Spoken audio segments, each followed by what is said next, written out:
That's a wrap. Energy wrap up. We spent a lot of time talking about energy. The majority of this class, we talk about energy. And with that, there are a lot of themes, right? So we talked about the fossil fuels, right? Coal, oil, natural gas.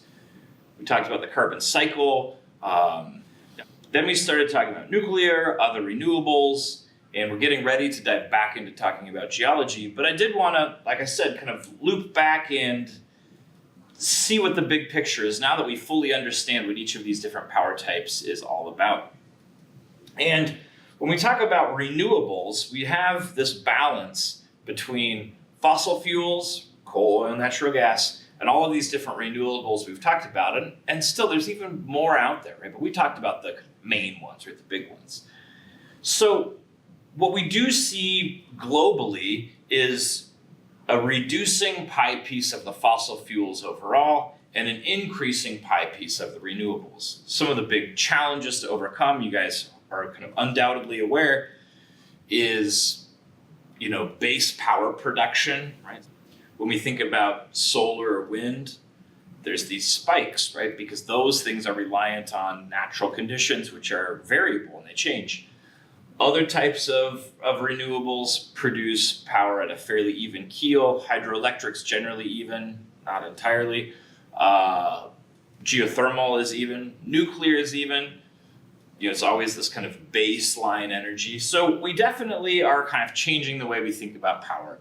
And again, this notion of carbon and climate change, although it's often presented as this notion that maybe it's real, maybe it's not, those ideas are really kind of starting to melt away as more people start to look into this themselves. It's just an observational fact, right? Like we can measure the amount of carbon released anthropogenically. We can see how carbon holds heat. All of that stuff is pretty straightforward. People talk about volcanoes. Well, if we were to have the carbon increases that we would have to have an increase in volcanic activity. That's just observationally not real. So there really is no dispute the fact that anthropogenic carbon causes global warming. It's just observational fact. That's reflected when we start looking at how the globe is changing their power. And leading the way in the sense of investing most in renewables is actually the country of Germany. So here, this is Germany's power portfolio for 2018, and they still use a lot of fossil fuels, right? So that's important, right? That's part of our world. But if we look, they're at just shy of 35% of their entire power portfolio is considered renewables. And you can also see this is broken out into individual types of renewables. Just a quick look at how they break that out. You can see there's significant installment of wind. And again, we talked about German wind turbines in that section of class. Also solar and biomass make pretty big showings. For the fossil fuel thing, they use a lot of coal, right? So you can see lignite and hard coal. That's kind of lignite into the bituminous and even the anthracite range. That's still a pretty big portion of their power grid. And it's also a big part of their economy, right? Thinking about those big bucket excavator trucks, that was all German stuff. So again, they're leading the way. So if we were to compare, here's this is our 2018 grids, the same year for the United States. It's not as nicely labeled, but if you look at the purple section on this ring, that's our coal usage. So we're at about 40% coal. Gas, in the 20s, and our renewables, you kind of have to integrate. So for our renewables, we kind of have to do the math ourselves. So it's not split out exactly the same way, but not including nuclear, which the previous one didn't. If we look at hydro and then solar, wind, and geothermal, and so on, we're just at about 22% as compared to 35%. So 22% renewables is pretty good. And all of the data that we've seen presented so far in this class, that's changing, right?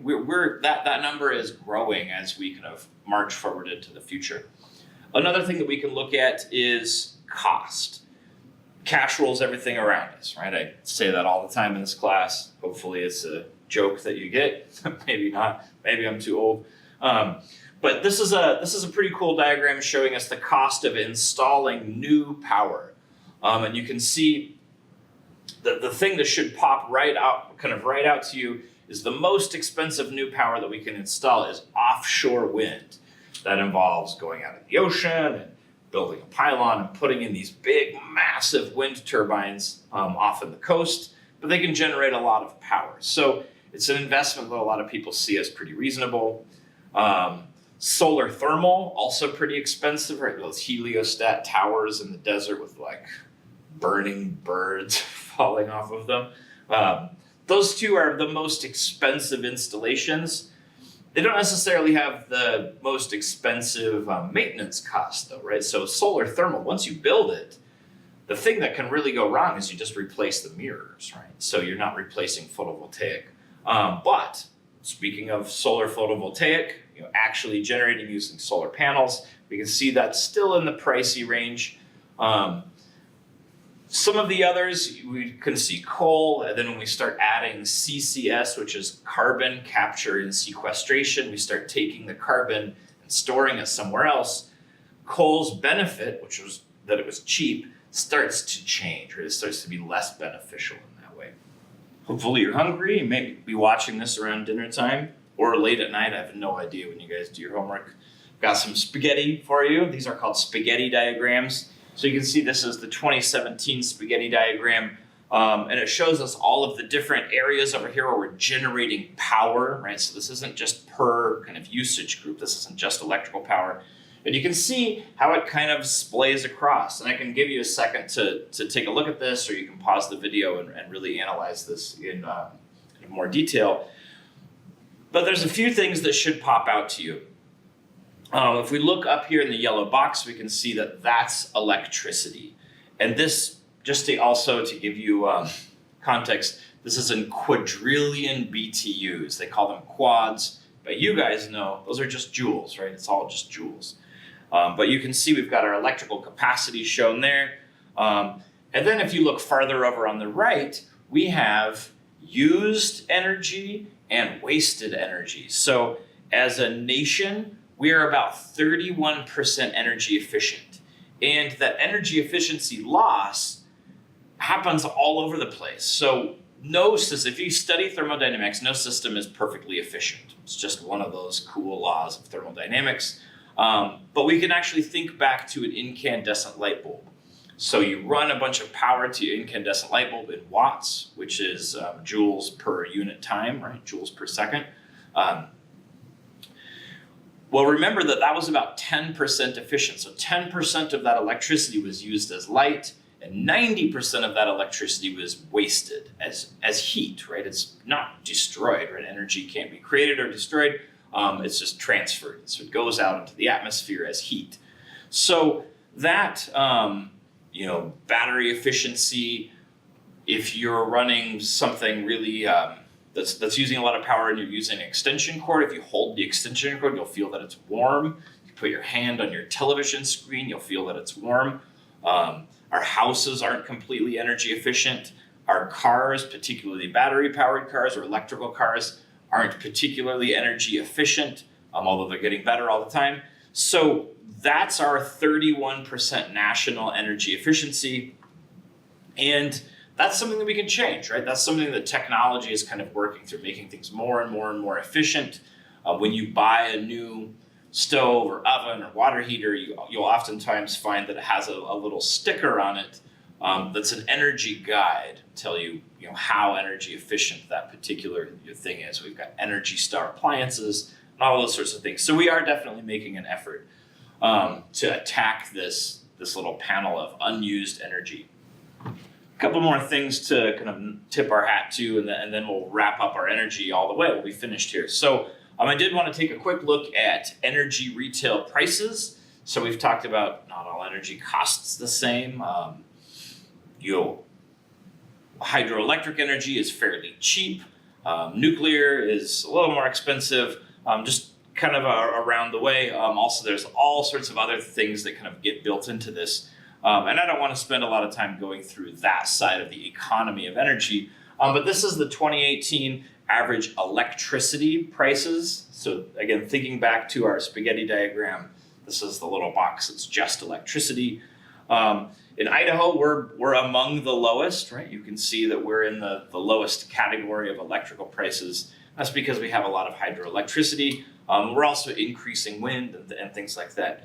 And also, thinking back to the bar chart, once that initial cost is made for installation, some of that stuff that has a really high initial cost has a very low annual maintenance, right? So those all kind of factor into this. I mean, you can see some of the most expensive power out in California, over up here in the northeastern part of the country as well. Getting close here, the last thing I wanted to do is talk about, our current energy situation. And I'm going to cycle through fairly quickly a whole bunch of diagrams here. And they're all basically the same. But this is energy sources and how they're generated, and then the little circles will be related. And so we're going to look at a map of the United States and kind of see where we're generating this energy. And we can also kind of project into the future. We should be pretty good about that. So let's take a look quickly at coal. So you can see, again, the size, the diameter of the circle is related to the amount of electrical generation done. Most of it's out on the East Coast, kind of in the kind of Appalachia corridor, a little bit out through the Midwest. They're putting in some new stuff in Wyoming. Kind of bumping over to the next, oil. We don't use oil all that much, but especially smaller communities. And we talked about Hawaii, right? You can see Hawaii generates power basically by using a generator. So here, it's kind of all over the place, but most of the circles are fairly small. I'm bumping into the next group of fossil fuels we talked about, natural gas. We've got a lot of natural gas electrical production, and more and more and more as we go forward, especially when we start thinking about coal plants converting to natural gas. So again, a lot out east, but that's where there's a lot of people. Definitely some through the Midwest and quite a bit through California. Nuclear notably doesn't have a lot of dots, but each individual dot is very large, meaning there's a few concentrated places where there's significant amounts of nuclear power generated. It's much different than oil, where there's lots of places generating a little bit. Nuclear, there's a few places, but each of them is really contributing. Now, switching over into the renewables, although again, nuclear is kind of in the gray area there. Hydro, we generate water, we generate power where the water is. So in the Appalachian system, we've got rivers pouring into the Atlantic, up in the Northeast. But really, hydro runs the show out west, particularly in the Northwest, or the Columbia River system, the Snake River system. You can see that's where the biggest circles of hydro are. There's quite a few of them in California, right, catching the water as it's running off of the Sierras, spinning a turbine as it's running down to the Pacific Ocean. No surprises here. We look at solar, sunny places. There could be more, right? Especially through kind of parts of Texas, although as you get over into the southeastern portion of the country, there starts to be more clouds and more weather over there. It's really cloud-free out west. So Southern California, New Mexico, Arizona, parts of Utah, kind of where you would expect. You can see some of the circles are fairly large. A couple of interesting things to look at is actually up in the East Coast. If you look at Rhode Island and Delaware specifically, hyper-concentrated solar in those places.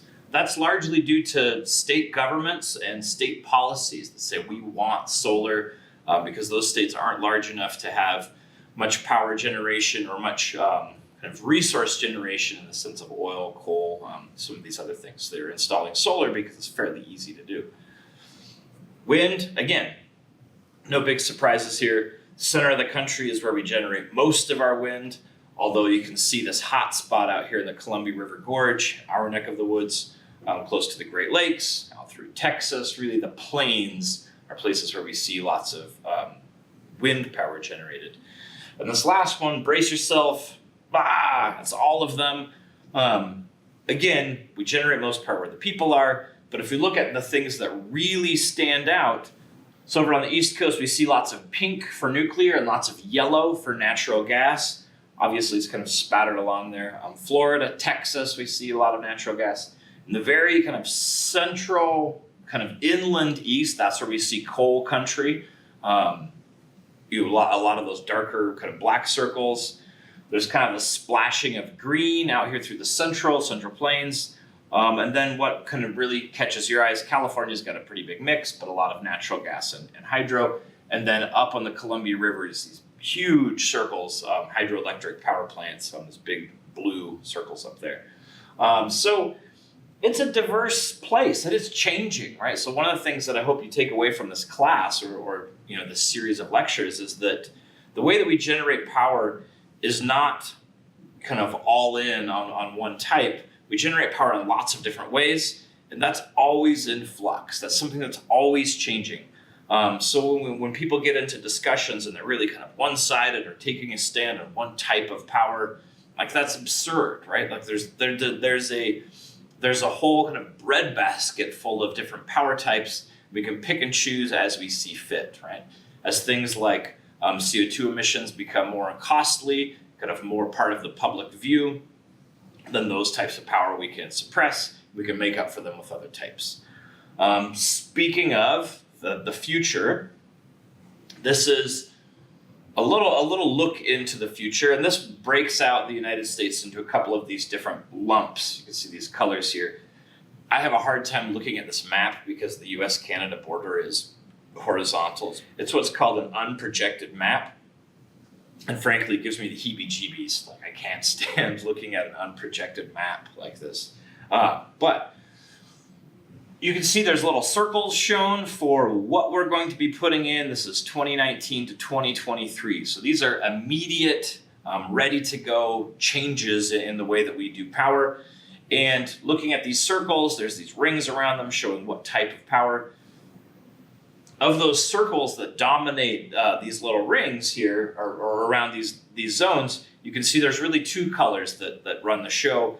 Green, which makes up quite a few of them, or the majority of quite a few of them, that's undifferentiated renewable. We went through a whole list, you know what all of those are, so they don't split them out by type. And then also blue, right? So blue is new natural gas plant, or new natural gas electrical generation that we're planning.